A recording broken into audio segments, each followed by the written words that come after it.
Everyone, শাক উঠাতে এসেছি। প্রচন্ড বৃষ্টি হচ্ছে, তারপরও সকালে ভাইয়া বলছে যে লাল শাক খাবো কিনা, বলছে আমাদের জমিতে অনেকগুলো লাল শাক, মানে আমাদের গার্ডেনে ভেজিটেবল গার্ডেন, ম্যাঙ্গো গার্ডেন একসাথে লাগানো, তো একসাথে অনেক চাষ হয়ে যায়, আম চাষ হয়ে যায়, ঝাল চাষ হয়, তারপর হচ্ছে লাল শাক।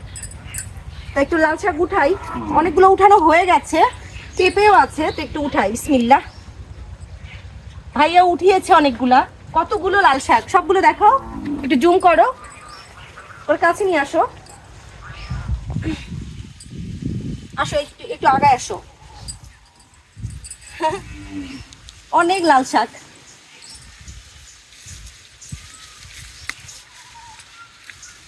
একটু ওদিকে উঠাই লাল শাকগুলো। আমাকে এখানে বললো রে, এদিক থেকে যেগুলো নিচে আছে, এখানে অনেকগুলো ফুল, এদিকে আসো, একটু কতগুলো। হ্যাঁ ফুপি, আমি যাই, দাঁড়াও। হ্যাঁ, আমার পা শেষ। হ্যাঁ এই জায়গাটায় অনেক কাদো। হ্যাঁ, ঝুঁকায় না, কোন ঝুঁকালে। দেখতে পেয়েছেন কতগুলো শাক, লাল শাক। ছোটবেলায় যখন ভাত খেতে ইচ্ছে করতো না, তখন আম্মা বলতো লাল শাক রান্না করেছে, তখন লাল শাকের লোভে ভাত খেতাম, ভাতটা পুরো লাল হয়ে যেত আর ভীষণ ভালো লাগতো। আজকে সেই গল্প মনে পড়ে গেল এই লাল শাক দেখে। আসলে এর চেয়ে শান্তির সুখ আর জীবনে কিছুই হতে পারে না।